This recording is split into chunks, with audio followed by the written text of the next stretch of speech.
Yesu anarudisha kwa mkono wa uwezo kanisa lake ndani ya nchi yake, kwenye eneo ya usafi, kutoka ndani ya mvurugo lililokuwa ndani. Tunaimba tena upya utukufu kwa Mungu, utukufu kwa Mungu kwa ajili ya uaminifu wake wote.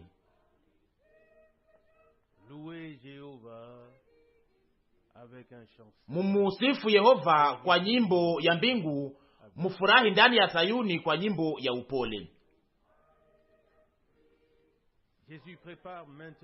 Yesu anatayarisha sasa waliokombolewa wote kwa vita takatifu na anawaongoza kwa ushindi. Musikie nyimbo ya furaha ya ushindi. Tazama kundi linalosonga mbele mpaka Sayuni. Tunaimba tena upya utukufu kwa Mungu, utukufu kwa Mungu kwa ajili ya uaminifu wake wote. Mumusifu Yehova kwa nyimbo ya mbingu, mufurahi ndani ya Sayuni kwa nyimbo ya upole. Yesu alijenga kanisa moja peke yake, lisilokuwa na lawama, takatifu na safi. Lakini kwa nguvu ya kubomoa ya adui liliingia katika giza na usiku wa giza kubwa. Tunaimba tena upya utukufu kwa Mungu, utukufu kwa Mungu kwa ajili ya uaminifu wake wote.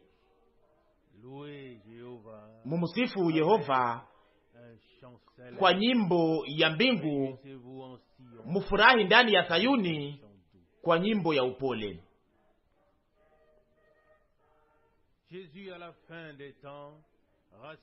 Yesu kwa wakati wa mwisho anakusanyisha walio wake wote ambao shetani aliyokuwa amesambaza, nao wanarudi kwa furaha kubwa Sayuni,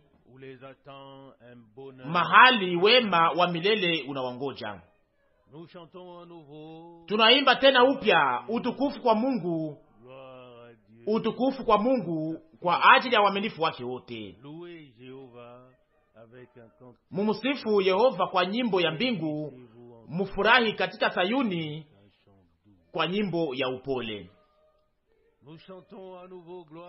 Tunaimba tena upya utukufu kwa Mungu, utukufu kwa Mungu kwa ajili ya uaminifu wake wote. Mumusifu Yehova kwa nyimbo ya mbingu, mufurahi ndani ya Sayuni kwa nyimbo ya upole.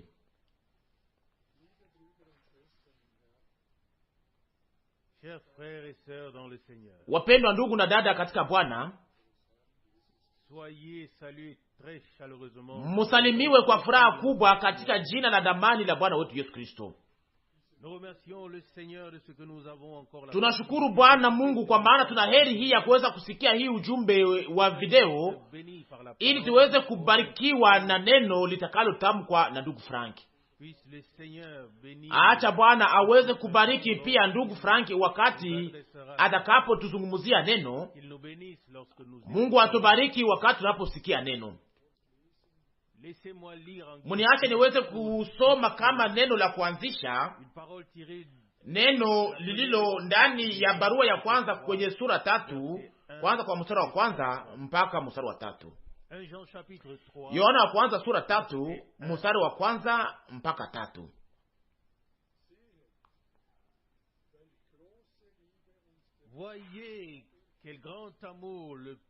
Tazameni ni mapendo namna gani tuliyopewa na Baba tuitwe wana wa Mungu. Kwa sababu hii dunia haitutambui kwa sababu haikumtambua yeye. Mstari wa 2. Wapenzi, sasa tuko wana wa Mungu, wala haijaonekana bado tutakayokuwa namna gani. Lakini tunajua wakati atakapoonekana tutafanana naye, kwa maana tutamwona kama alivyo. Mstari wa 3,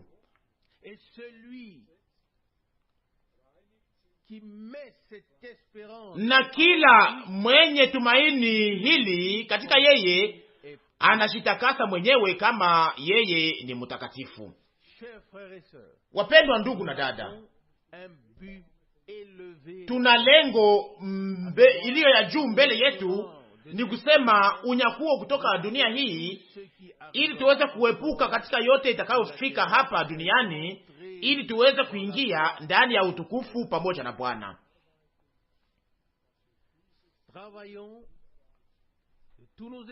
Basi tutumike kwa bidii zetu zote ili tuweze kufika katika lengo hiyo iliyo ya juu sana. Mniruhusu niweze kusoma andiko ya pili kwenye Waebrania sura 4 kwenye mstari wa 1 mpaka wa 2.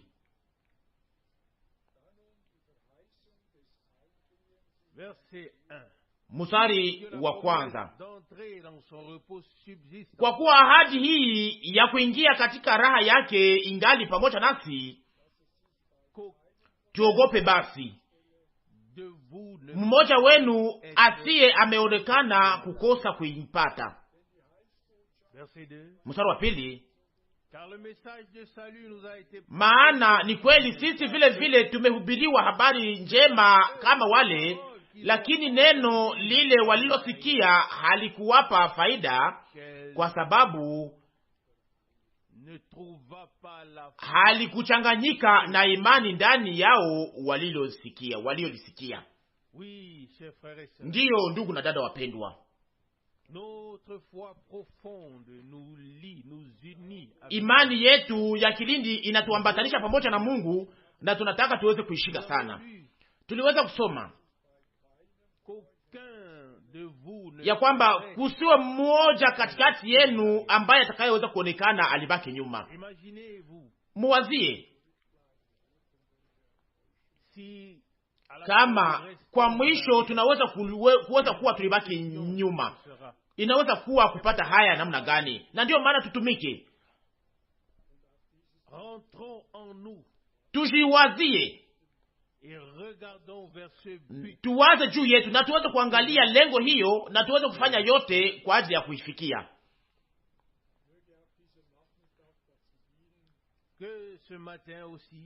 Acha asubuhi ya leo pia iweze kutusaidia tuweze kukaribia tena zaidi kwenye lengo hiyo. Tuombe pamoja.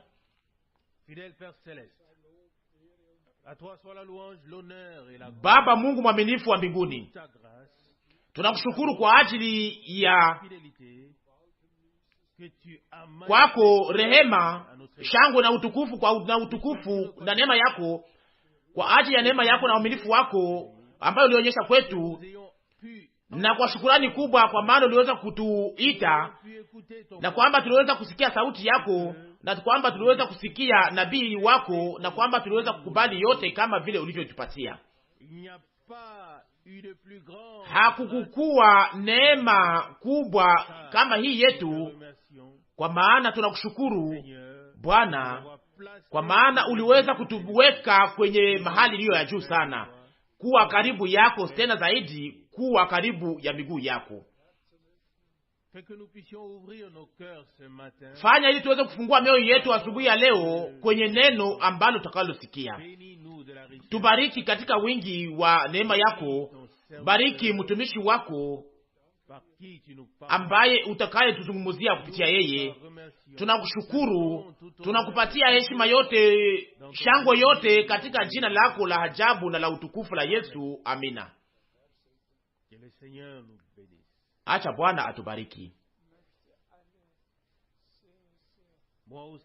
Nami pia ningetaka nisalimu wote kwa furaha kubwa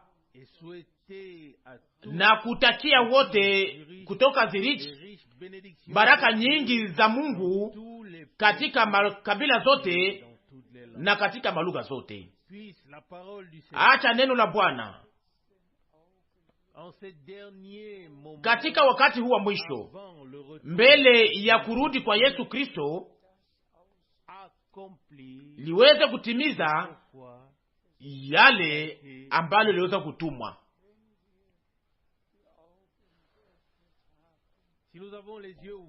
Kama tuna macho iliyo wazi, na hapo sasa tunaweza kuona vizuri yale inayopitikana hapa duniani. Vita, matetezi ya vita, kukata tumaini, na kisha kuna kuja Gaza, na kisha kuna kuja Israeli, na kisha kuna kuja Yerusalema, ndiyo, na kuna kuja. Nasi tunaweza kusoma sote katika Biblia yote ambayo itaweza tena kufika. Ndugu na dada,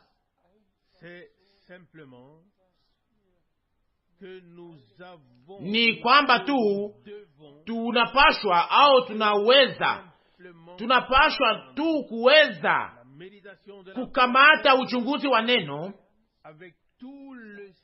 na uhakika yote inayowezekana, ili sisi sote sisi sote tuweze kutambua umuhimu ama hatari ya wakati, na tuweze kujua ya kwamba kurudi kwa Bwana ni karibu kwenye mlango. Tutaweza kushilinganisha na andiko fulani za Biblia, na sana sana pia neno la kuanzisha ambalo ndugu Scherer ambalo alisoma.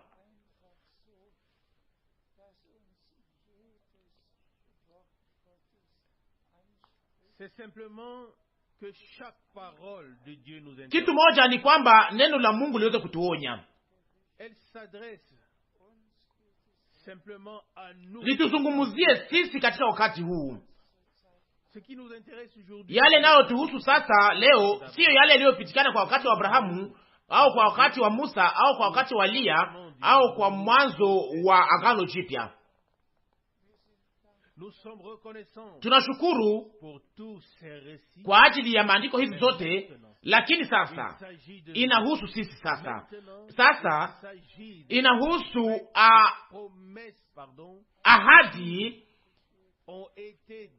ambazo zilizotolewa kwa ajili ya wakati huu, ili liweze kupata utimilifu wake na ili tuweze kuwa na sehemu yake ndani ya hapo. Tuanze na andiko fulani na kusi ndugu Bog. Tunasoma ndani ya Yohana wa kwanza sura 3 kwa mstari wa kwanza. Yohana wa kwanza sura 3 mstari wa kwanza. Tazameni ni mapendo namna gani tuliopewa na Baba, tuitwe wana wa Mungu, nasi tuko wana wa Mungu. Kwa sababu hii dunia haitutambui, kwa sababu haikumtambua yeye.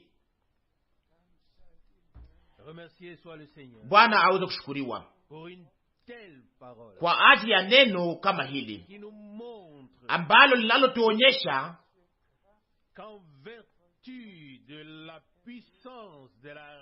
ya kwamba kulingana na nguvu ya ukombozi iliyotimilika, nasi tulitoshwa katika maangamizi, tukapokea msamaha, upatanisho, msamaha na wokovu, na kwamba sasa tumegeuka kuwa wana wa Mungu. Nasi tunashukuru Mungu mwaminifu na mpendo wetu mkombozi, mwana wa Mungu aliyetoa uzima wake kwa ajili yetu, ili wana wa mtu ambao tuliokuwa hao, nasi tugeuke kuwa wana wa Mungu. Na kama vile Yohana alivyoonyesha ya kwamba nasi tuko wana wa Mungu, sisi ni wana wa Mungu. Acha Bwana aweze kushukuriwa. Tunaweza kuomba kwa Baba yetu aliye katika mbingu, kama ilivyosemeka kwa wakati wa zamani, ya kwamba jina lako litukuzwe. Baba, jina lako litukuzwe, kulingana na Mathayo 6 mstari wa 9. lakini neno hili linaweza tu kutimilika kwa wana wote, wavulana wote na wasichana wote wa Mungu. Wengine wote hawana uhusiano ya hapo hapo pamoja na Mungu, yeye kama vile baba wao. Baba ni yeye aliyetuzaa upya kwa ajili ya tumaini iliyo hai. Na ndiyo maana tunashukuru Bwana kwa moyo wote kwa ajili ya neno hili pia. Na kusihi tunasoma kuendelea na kusoma ndani ya Yohana wa kwanza sura 3, sasa mstari wa 2 na wa 3. Yohana wa kwanza sura 3 mstari wa 2 na wa 3. Wapenzi, sasa tuko wana wa Mungu, wala haijaonekana bado tutakao kuwa namna gani, lakini tunajua wakati atakapoonekana tutafanana naye, kwa kuwa tutamwona kama alivyo. Na kila mwenye tumaini hili katika yeye anajitakasa mwenyewe kama yeye ni mtakatifu. Kwa hiyo nayo tunasema amina. Sisi ni wana wa Mungu, na neema ya Mungu ilipewa kwetu, nasi sasa tunaweza kuweka kwa utashi maisha yetu kwa upande wa Bwana.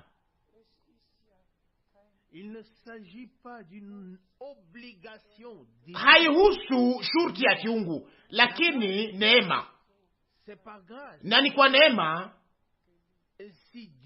Na kama Mungu aliweza kupenda ulimwengu mahali kunapokuwa shurti, tunajua pia hiyo inayosema kwamba mnapaswa kuzaliwa upya kulingana na Yohana 3:3. Hiyo ni shurti ya kiungu, lakini ingine yote inayobaki tunaifanya sisi kama wana wa Mungu ili tuweze kumpendeza, ili tuweze kukubaliwa mbele ya Bwana wetu au Mwokozi wetu. Tunaweza kuingia katika kila andiko ya Biblia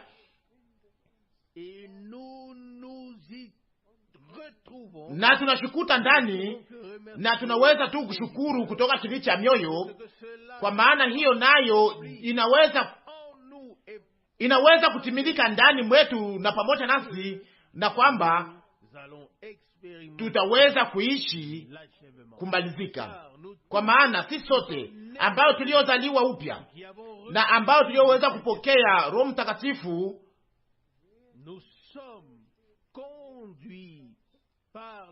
tunaongozwa Roho Mtakatifu ndani ya kweli yote, na kweli niko wazi. Amina.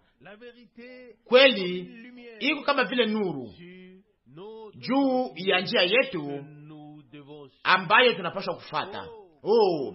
Ona jinsi tunaweza kuwa na shukurani, kwa maana tuliweza kupokea ufunuo wa neno takatifu la Mungu ndani ya hali yake halisi. Na kusihi tunasoma ndani ya Mathayo sura 5 kwa mstari wa 8. Mathayo sura 5 mstari wa 8.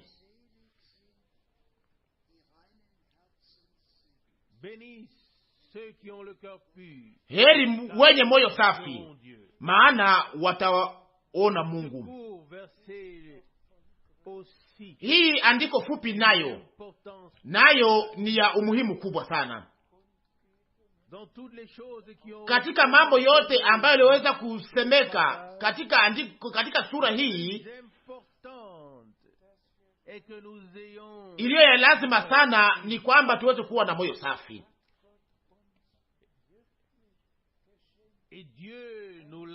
na Mungu aliweza kuitupatia kweli kweli moyo mpya, uzima mpya, roho mpya. Amina. Tazama yale ambayo Mungu aliyotupatia kwa neema, na tunaweza kuwa sehemu ya wale ambao walio na moyo safi na ambao watakao muona Mungu, kwa maana tunaacha kila neno la Mungu liweze kutenda ndani mwetu, ili mapenzi kamilifu ya Mungu yaweze kufanyika ndani ya maisha yetu. Na kusihi, nasoma katika Yohana sura 3 mstari wa 16. Yohana 3 mstari wa 16.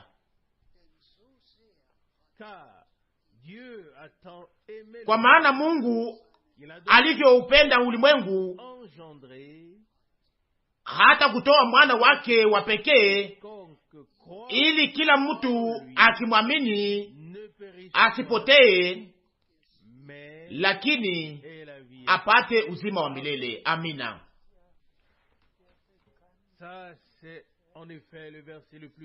Hiyo ni andiko inayojulikana sana. Mungu alipenda ulimwengu akamtoa mwana wake wa pekee, mpendwa wetu, mkombozi Yesu Kristo, ili kitu kipya kiweze kuzaliwa ndani yetu, kiweze kuzaliwa ndani mwetu. Kwa maana yule aliye wa mwili ni mwili, kilicho cha mwili ni mwili, lakini Bwana wetu alizaliwa na Roho.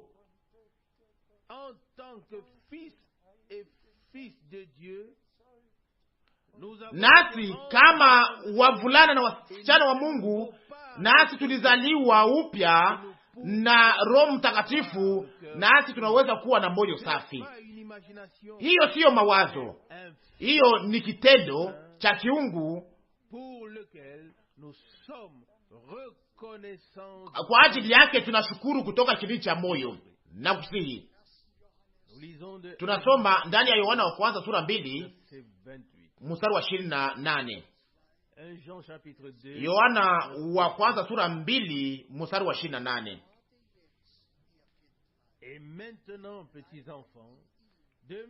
Na sasa watoto wadogo, kaeni ndani yake,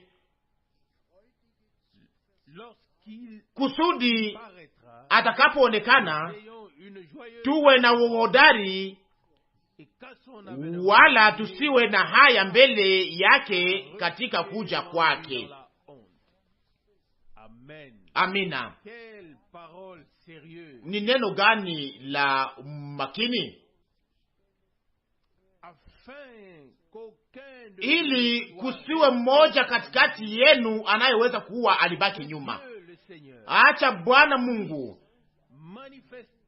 aweze kuonyesha ndani mwetu hiyo uhakika kama hiyo kujiamuria ya ujao, hiyo imani ya ujao, hiyo utiifu ya ujao, hiyo utiifu wa imani, ili tusiweze kuwa na woga wakati Bwana atakaporudi. Lakini kwetu sisi, kama vile inavyoandikwa ya kwamba bwana harusi, bibi harusi na bwana na roho, bibi harusi na roho wanasema kuja, ili tuweze kuwa sehemu ya ukundi ya hiyo wakati ambao walioamini Mungu au wanaoamini Mungu, na ambao walioweza kupokea ahadi na wanaoweza kupata sehemu katika yale Mungu anayofanya kwa sasa. Kwa Bwana wetu kupewe heshima. Na wasihi ndugu na dada, mkubali kila neno, kila andiko kutoka A mpaka Z.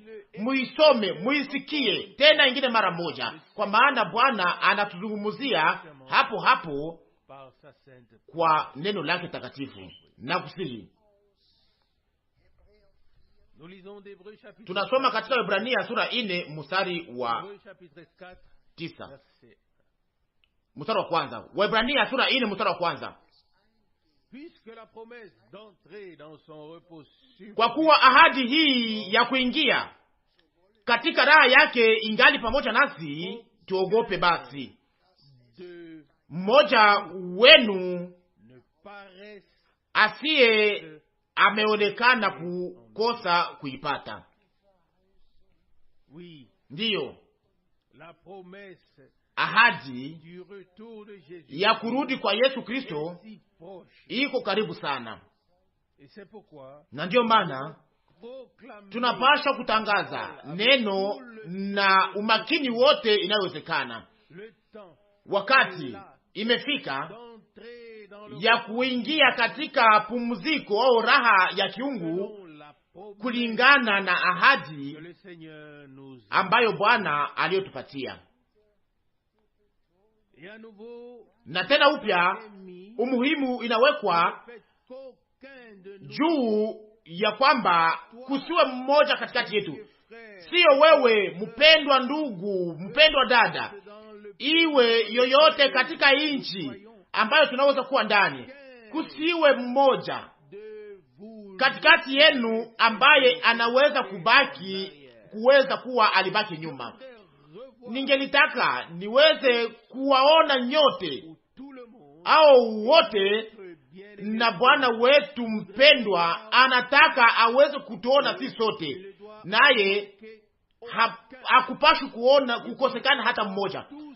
Hataki kuosa mtu mmoja, anataka aweze kuona wale wote ambao aliweza kuandika majina zao ndani ya kitabu cha uzima cha mwana kondoo mbele ya kuwekwa kwa misingi ya dunia. Na wasihi, tuko karibu sana ya kurudi kwa Bwana wetu Yesu Kristo, na kwamba tunapaswa kukazilia kwa umakini yote nayo stahili, muweze kutoka katika uvuguvugu, muweze kutoka katika hiyo kulemelewa, mutoke katika yote, na ili neno hili liweze kutimilika ndani yetu sisi sote. Mutafute kwanza ufalme wa Mungu na ingine yote itapewa kwenu juu ya hiyo, ndani ya Mathayo 6:33.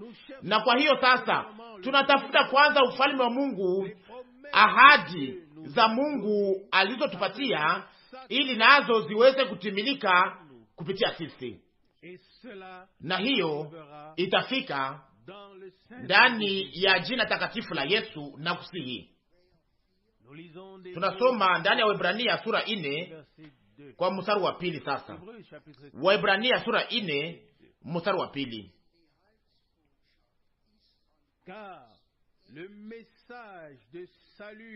maana ni kweli sisi vile vile tumehubiriwa habari njema kama wale, lakini neno lile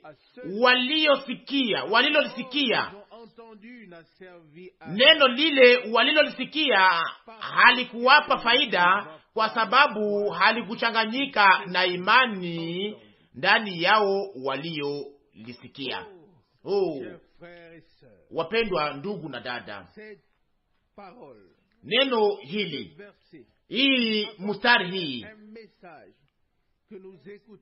ujumbe ina maana gani ambayo tunayosikia kama haiwezi kuambatanishwa na imani na utiifu? Na hapa tunawaza kuhusu ndugu Branamu aliyepokea kutumwa kwa hapo ili aweze kuchukua ujumbe wa neno la Mungu ambalo lingelipasha kutangulia kuja kwa pili kwa Kristo.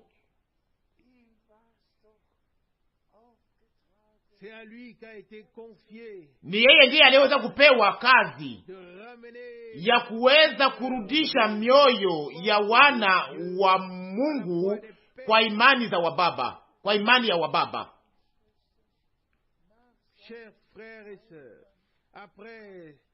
Wapendwa ndugu na dada, baada ya kurudi kwake nyumbani, nilipata neema ya Mungu, nami niweza kutimiza kazi, na nilichukua ujumbe ndani ya ulimwengu mzima. Lakini tena ingine mara moja, nina kukazilia Kwa hiyo hayo haikufaidia hata mtu mmoja katika wakati huo, kwa maana hawakuambatanisha kusikia kwa ujumbe wa kiungu wakipatanisha na imani na utiifu. Hiyo ipewe kwako na kwangu mimi na sisi sote, kuweza kuamini kwa moyo wote, kweli kweli kwa moyo wote,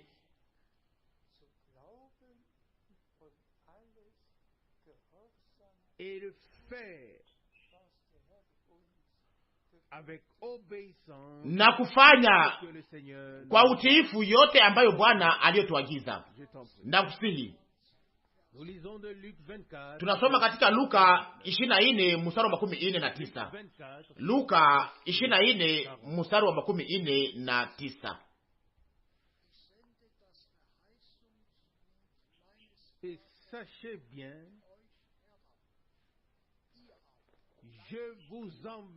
Tazama, ninatuma kwenu ahadi ya Baba yangu, lakini ngojeni katika mji wa Yerusalema hata mutakapopata nguvu zinazotoka juu. Maneno haya nayo ni ya muhimu kubwa sana, na sio tu ahadi, lakini mema yote ambayo iliyo sehemu ya ahadi inayosema kwamba nitawatumia mema ya ahadi. Ni kusema yote ambayo inayokuwa ndani ya ahadi ninawatumia hayo.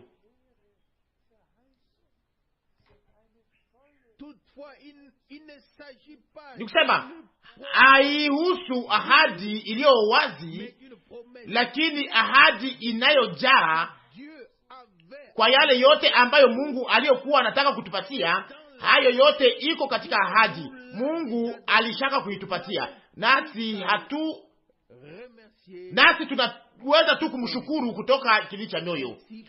Na kwa hiyo sasa, sio tu ahadi, lakini mema ya ahadi yote ambayo inayokuwa sehemu ya hiyo na inayokuwa ndani ya ahadi. Na tunashukuru Bwana Mungu kwa maana hatuna ahadi iliyo wazi au iliyo bure, lakini ahadi iliyo ya ujao, injili ya ujao, okovu ya ujao, kukubalishwa ya ujao, ni yote iko hapo, na tunashukuru Mungu kwa ajili ya hiyo kwa moyo wote. Na kusihi tunasoma Waebrania sura 3 kwa mstari wa 7. Waebrania sura 3 mstari wa 7. Mstari wa 7. Hivyo kama Roho Mtakatifu anavyosema leo, kama mukisikia sauti yake, musifanye mioyo yenu kuwa migumu.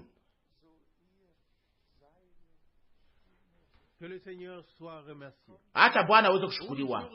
Leo kama munasikia sauti yake,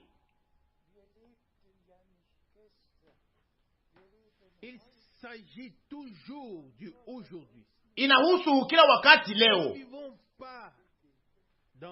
Hatuishi ndani ya jana leo, lakini tunaishi leo, na Mungu hakutupatia maahadi za jana, lakini kwa ajili ya leo. Na yote na wale wote ambao walioishi jana waliweza kuishi yale ambayo Mungu alikuwa ametayarisha kwa ajili ya jana. Na tunaweza kuona tangu uamsho ya kwamba Mungu alifunua neno lake tena zaidi na zaidi, na alisonga mbele, na kwamba sasa tunaishi sasa utimilifu, kumalizika kwa neema. Na kwa hiyo leo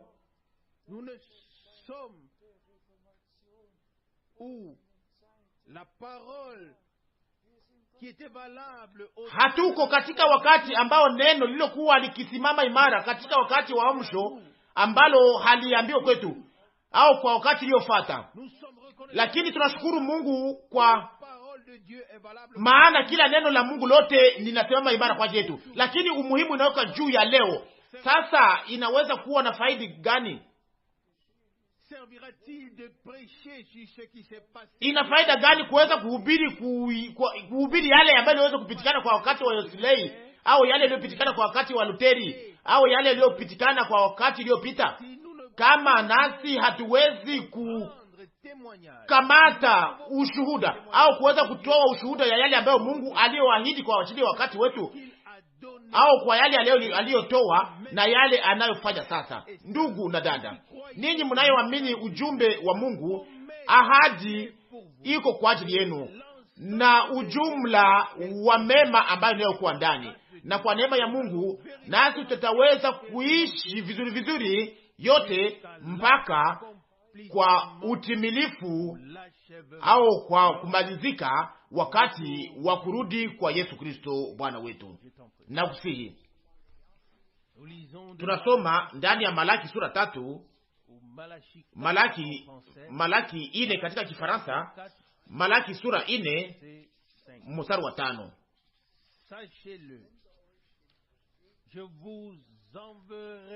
Mstari wa 5: tazameni, nitawatumia nabii Eliya mbele ya kuja kwa siku kubwa na ya kuogopesha ya Bwana.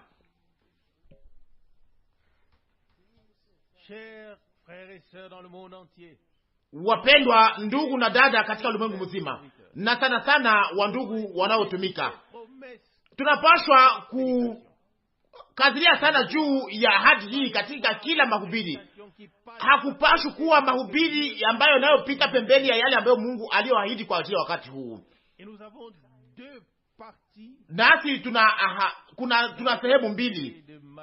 Tuna sehemu mbili katika mstari wa Malaki sura 4. Sehemu ya kwanza inayosema kwamba atarudisha mioyo ya wababa kwa watoto, na ahadi hiyo ilitimilika katika huduma ya Yohana Mbatizaji, kama tunayokuwa na ushuhuda katika Luka sura 1 mstari wa 17. Yohana Mbatizaji alikuwa mtu aliyekuwa ametumwa na Mungu wakati wa kuja kwa kwanza kwa Kristo, kwa ajili ya kutayarisha njia ya Bwana, na alionekana katika nguvu na roho ya Eliya ili aweze kutayarishia Bwana taifa lililo tayari. Lakini sehemu ya pili ya Malaki sura 4, sura 4 mstari wa 6b, sehemu ya pili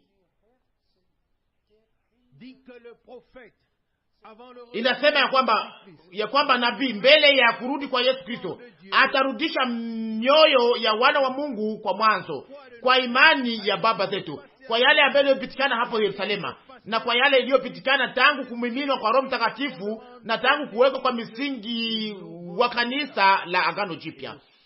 Nasi tunashukuru Mungu kwa ajili ya hiyo. Na katika Injili 4 inazungumziwa kwetu kuhusu Bwana mpendwa wetu na Mwokozi wetu. Ona jinsi tunaweza kushukuru.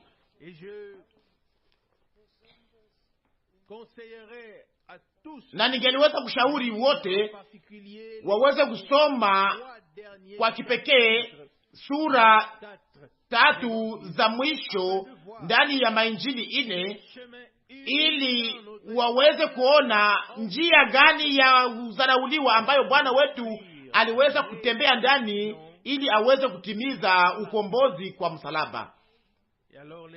Na hapo sasa machozi inakuja kwetu, na tunatambua namna gani Mungu alivyopenda ulimwengu.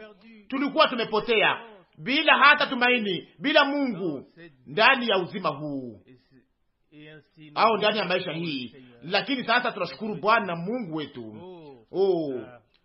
ukombozi iliyotimilika.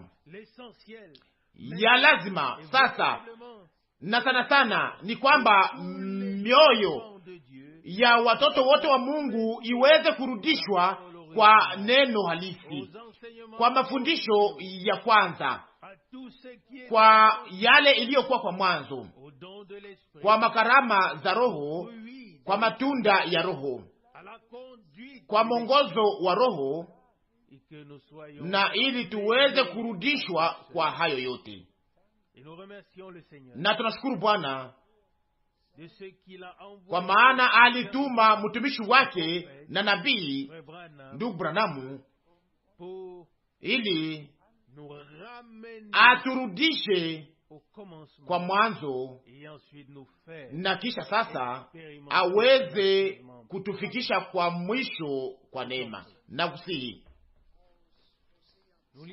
Tunasoma ndani ya Hosea sura 2 mstari wa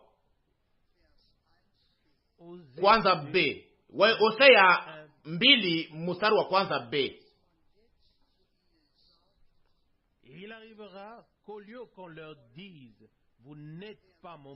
Na itakuwa wakati wale ambao walikuwa hawaambiwe kwamba ninyi taifa langu, mutaitwa wana wa Mungu aliye hai. Amina. Hiyo inatuhusu sisi mataifa ambao hawakukuwa sehemu ya taifa la Mungu, lakini sasa kwa maana ilikuwa imeandikwa katika ahadi za Agano la Kale ya kwamba nitakufanya nuru ya mataifa mpaka kwa mwisho wa dunia, kulingana na Isaya 49 mstari wa 6. Ukombozi wa mataifa nayo ilikuwa sehemu ndani tangu mwanzo. Mungu alianza na Israeli na atamaliza pamoja na Israeli, lakini katikati kuna kanisa la mataifa, kwa maana Bwana Mungu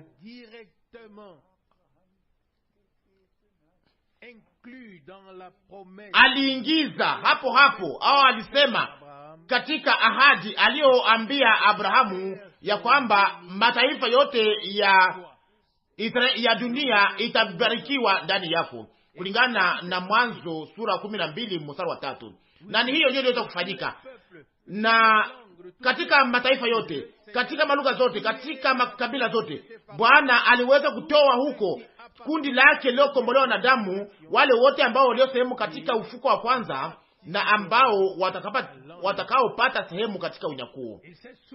Na alikumbuka ahadi yake, nasi alituingiza ndani. Kama ona jinsi tunaweza kushukuru, ndugu na dada, tuwe na shukurani sana kwa yote ambayo Mungu aliyofanya ndani yetu ndani ya wakati huu. Na kusihi tunasoma Petro wa kwanza sura 1 mstari wa 14 mpaka 16.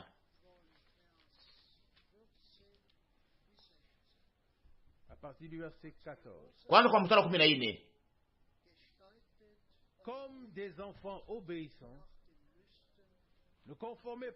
Kama wana wa kutii, musijifananishe na tamaa zenu za kwanza za ujinga wenu,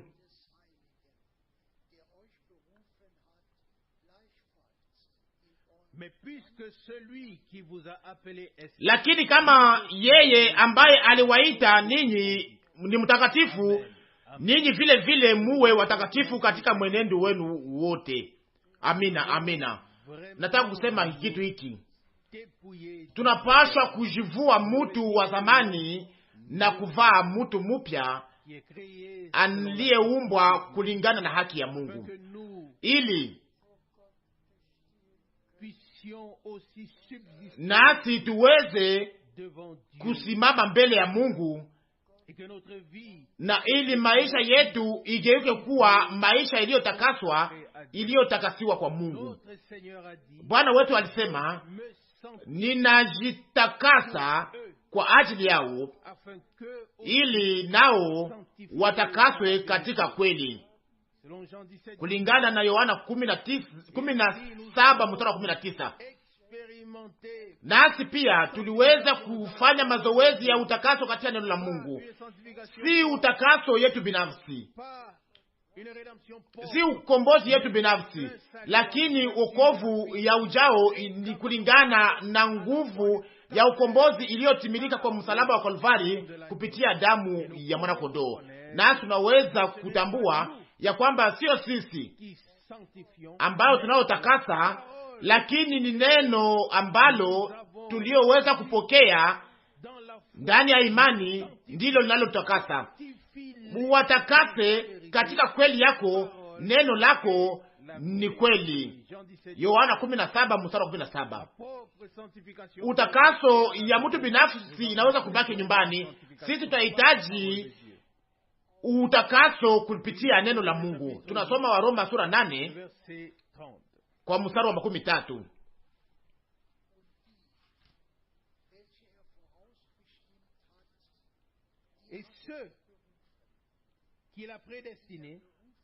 Na wale ambao aliwachagua tangu zamani aliwaita vile vile, na wale ambao aliwaita akawahesabia haki, na wale ambao alihesabia haki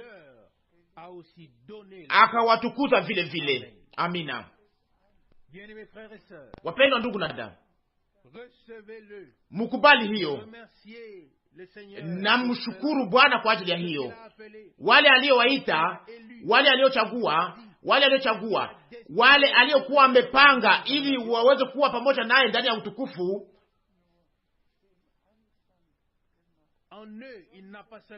ndani mwao hakuanza tu, lakini alishaka maliza mbele ya macho ya Mungu. Kundi lililokombolewa na damu limekwisha kuvaa mavazi meupe karibu na bahari ya kioo. Bwana Mungu alikuwa akijua tangu zamani nani atakayeamini, nani atakayekubali na nani atakayetii. Na hivyo yeye aliyeanza kazi yake ndani mwetu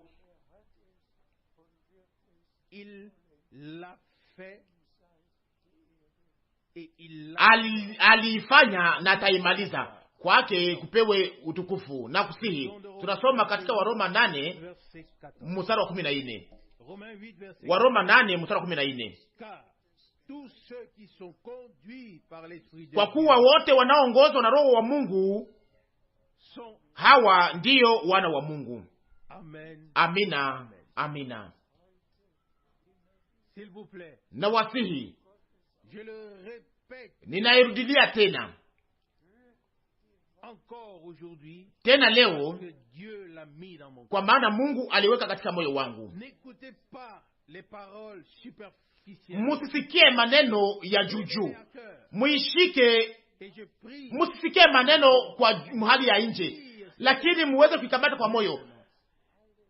Na kusihi ndugu Bog, uweze kusoma tena neno hili, na kila mtu aweze kushisikia kwamba anaguswa, kwa maana leo neno la Roho Mtakatifu linaambiwa kwetu, wewe na mimi. Na wasihi tusikie tena neno hili, Waroma 8 mstari wa 14.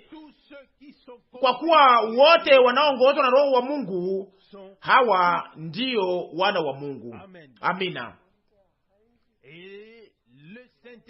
Na Roho Mtakatifu anaongoza katika kweli yote.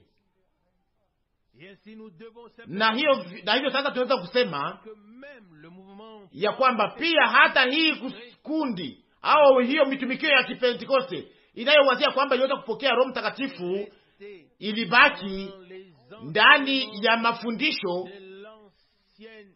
ya kanisa la zamani, ndani ya mafundisho ya utatu, ndani ya ubatizo ya utatu,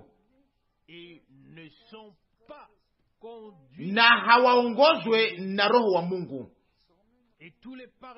Na hiyo kusema yote kwa lugha haina maana. Hiyo maunabii yote haina maana. Hiyo mahajabu zote hazina faida. Hapana, inaomba ili tuweze kuwa tunaongozwa na Roho wa Mungu, na kwamba tusiweze kuwa katikati ya wale ambao siku hiyo watakaoambiwa, au wale tulikuwa katikati ya wale ambao watakaosema katika siku ile ya kwamba hatukutabiri kwa jina lako, hatukufukuza mapepo kwa jina lako, hatukufanya maajabu na maalama. Na Bwana ataweza kujibu, mwende mbali nami, kwa maana siwajui, kulingana Mathayo 7:12. Ndugu na dada, wakati ni ya makini sana, ya hatari, ya kwamba inapaswa kuweza kuionyesha tena na tena. Leo neno la Roho Mtakatifu linatuzungumzia sisi, na leo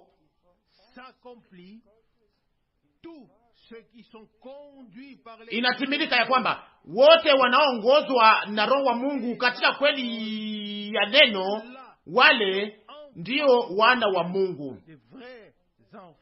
wana wa Mungu wa kweli.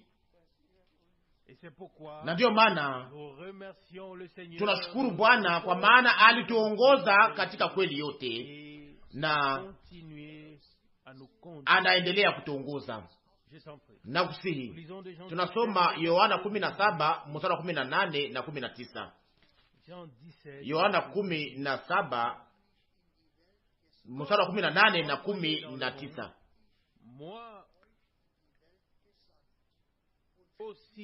Hata sawa ulivyonituma katika dunia, vivyo hivyo ninawatuma katika dunia,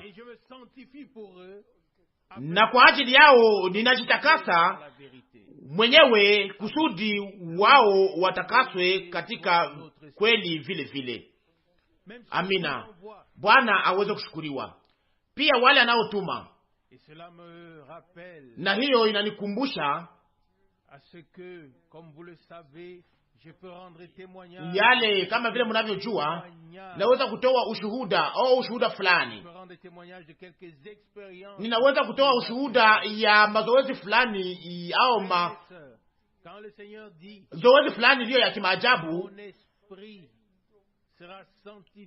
Ndugu na dada, wakati Bwana anasema ya kwamba Roho Mtakatifu atatakaswa ndani, Roho wangu atatakaswa ndani yako, na kwamba wakati wa mwisho utakapofika 100% kubaliana pamoja na Mungu, na hapo sasa neno la Mungu na kupitia Roho Mtakatifu atatakaswa ndani yetu, ndani ya taifa la Mungu, ndani ya kweli ya watoto waliokombolewa kweli. Uwatakase katika kweli, neno lako ndio kweli. Haleluya.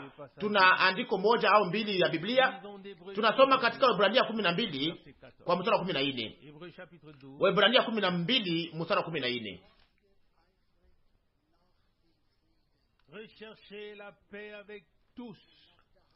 Fuateni salama pamoja watu wote na utakaso, pasipo huu hakuna mtu atakayeona Bwana. Mstari hii nayo pia, ndugu na dada, ingeliweza kusomewa tena. Mutafute salama na wote na utakaso, bila huu hakuna mtu atakaye muona Bwana. Tunapashwa kukazia juu ya kweli hizi na kusema, kuisema kwa moyo wote, ila tu yule ambaye anayejiacha atakaswe ndani au kupitia neno la kweli, ni yeye ndiye anayekuwa sehemu katika wale ambao walioweza kutakaswa na damu ya mwana kondoo. Ni kusema sasa inahusu ukombozi au ujao. Ni kusema kwamba kwanza ni damu ya mwana kondoo, na kisha neno la Mungu, na kisha sasa mapenzi ya Mungu, yote inaambatanishwa ndani. Na tunashukuru Bwana, na nirudilia tena, tunashukuru Bwana kwa maana alituma ndani ya wakati wetu ndugu Branamu akiwa na maneno ya Mungu, na kwamba ujumbe huu wa kiungu ya wokovu iliweza kuchukuliwa katika ulimwengu mzima. Na sasa wa mwisho, kweli kweli, kwa uhakika, wa mwisho sasa wako naitwa kutoka. Muiseme katika kwa watoto wenu, muiseme katika majamaa zenu, muiambiane nini kwa nyinyi. Sasa wa mwisho wako naitwa kutoka, kwa maana kurudi kwa Bwana uko kwenye mlango.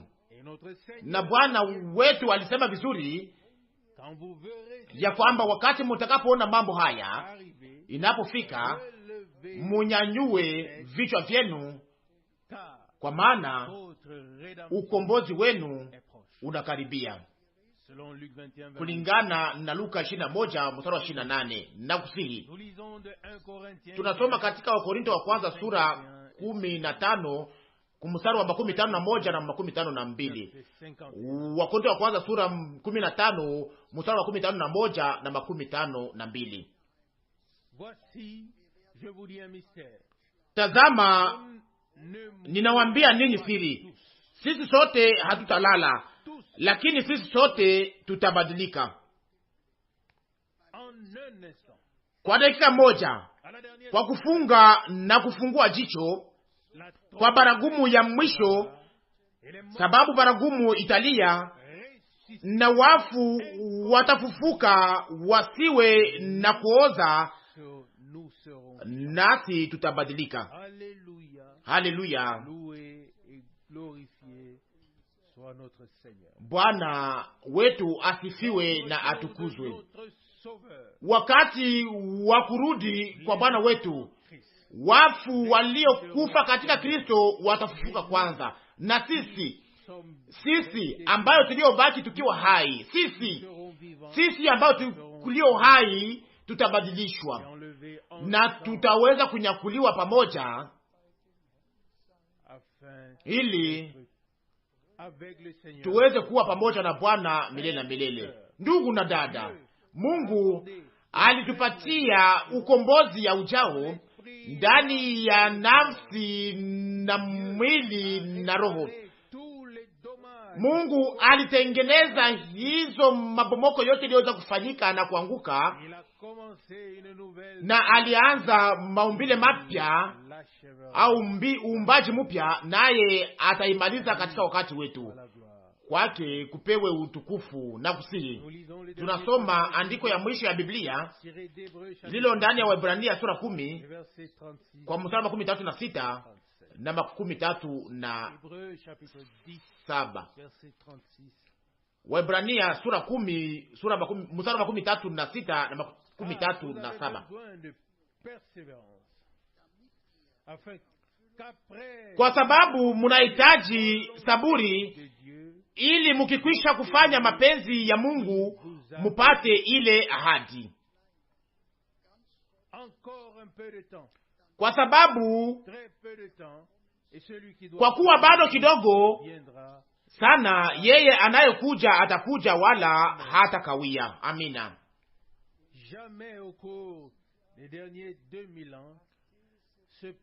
Katika miaka hii 2000 iliyopita, hii andiko ya Biblia ilikuwa bado kuonyeshwa kama ilivyo katika wakati wetu, kwa maana kwa kuwa bado kidogo tena sana, na yule anayekuja atakuja, wala hata kawia. Iliyo lazima sana ni kwamba tuweze kutimiza sehemu ya kwanza, ili tuweze kupata neema mbele ya Mungu, na ili mapenzi ya Mungu yaweze kutimilika kupitia sisi. Na kama tuliweza kusoma kwanza, tuweza kusoma kuhusu ahadi, ikiwa ndani yale iliyo ndani yake, ikiwa kuwekwa kwa imani ya ahadi. Ndugu na dada, tuseme tena ingine mara moja, hii ni ujumbe wa mwisho mbele ya kurudi kwa Yesu Kristo, mwito wa mwisho, na kisha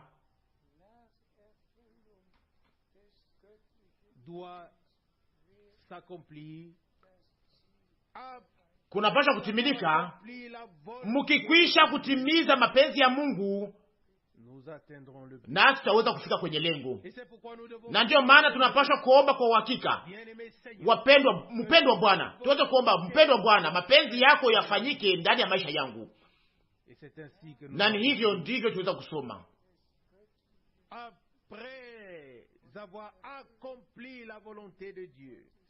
mkikwisha kutimiza mapenzi ya Mungu. Baada ya kutimiza mapenzi ya Mungu, nasi tunatimiza mapenzi ya Mungu tunapoamini na tunapobatizwa na tunapojua ya kwamba yale yaliyokuwa katika kanisa la kwanza na yote iko katika wakati huu sasa, na kwamba yote imerudishwa tena, na kwamba sasa baada ya utimilifu ya mapenzi ya Mungu tuweze kupokea ndani ya wakati wetu mema iliyoahidiwa. Na sasa ingine mara moja, wapendwa ndugu na dada wa Zurich,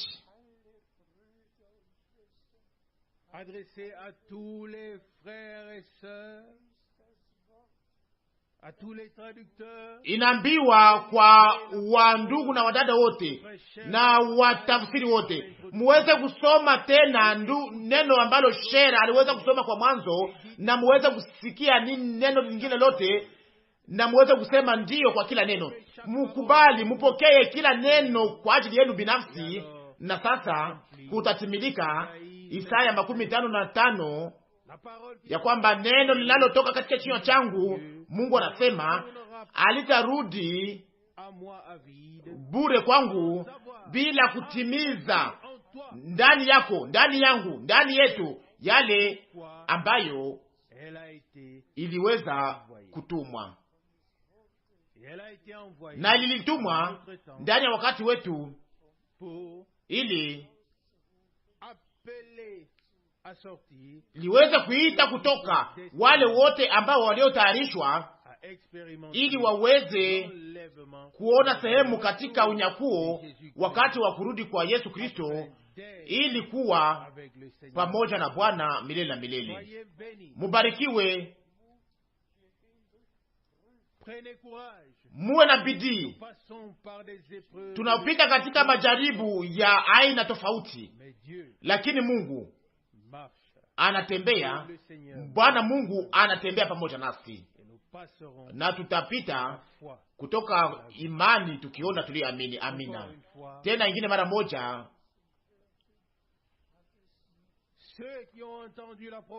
wale ambao waliosikia ahadi katika wakati huo hawaikuwafalia, kwa maana hawakuweza kuambatanisha yale ambayo waliosikia imani na utiifu. Ipewe kwetu sisi, wewe na mimi, wandugu wote wandugu wote na wadada wote, watumishi wote, wandugu wote na wadada wote wa ulimwengu mzima, tuweze kufanya mapenzi ya Mungu na kuweza kutumikia Bwana ndani ya imani na ndani ya utiifu, ili tuweze kuwa tayari wakati wa kuja kwake. Bwana aweze kusifiwa na kutukuzwa kwa ajili ya ukombozi yotimilika. Ashukuriwe kwa ajili ya agano aliyotimiza pamoja nasi, kwa ajili ya damu aliyomwanga kwa ajili yetu, kwa ajili ya ahadi alizotupatia, kwa maana atazitimiza zote ndani ya maisha yetu. Mubarikiwe na baraka ya Mungu mweza yote ndani ya jina takatifu la Yesu. Amina.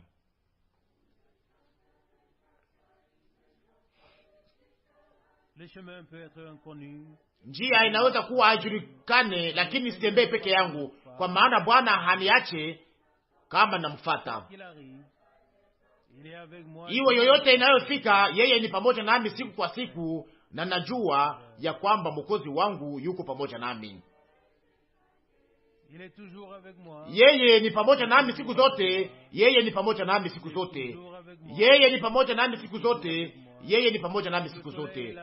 Wakati wa jua na wakati wa mvua, Yesu ni pamoja nami.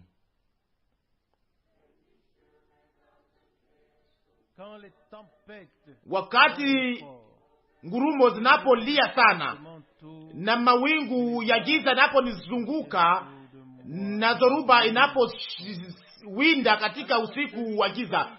Na sasa yule anayebomoa woga wote na anayelinda katika upendo wake ananishika kwa mkono wake. Amina. Yeye ni pamoja nami siku zote. Yeye ni pamoja nami siku zote.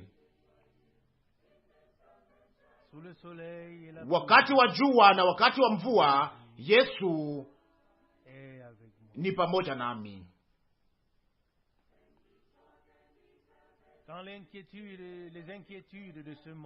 Wakati masumbuko ya dunia hii inaponizunguka kama vile ukunguku, na hapo nguvu zote za dunia za shetani zote zinaponizunguka nafsi yangu, na hapo sasa nasikia Bwana akisema, utulie, mimi si mbali, tazama gisi navyokupenda.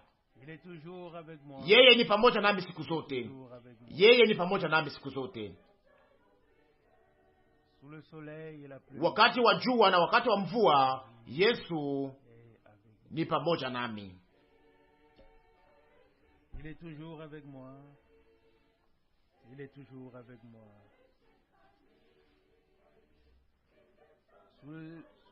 Yeye ni pamoja nami siku zote. Yeye ni pamoja nami siku zote.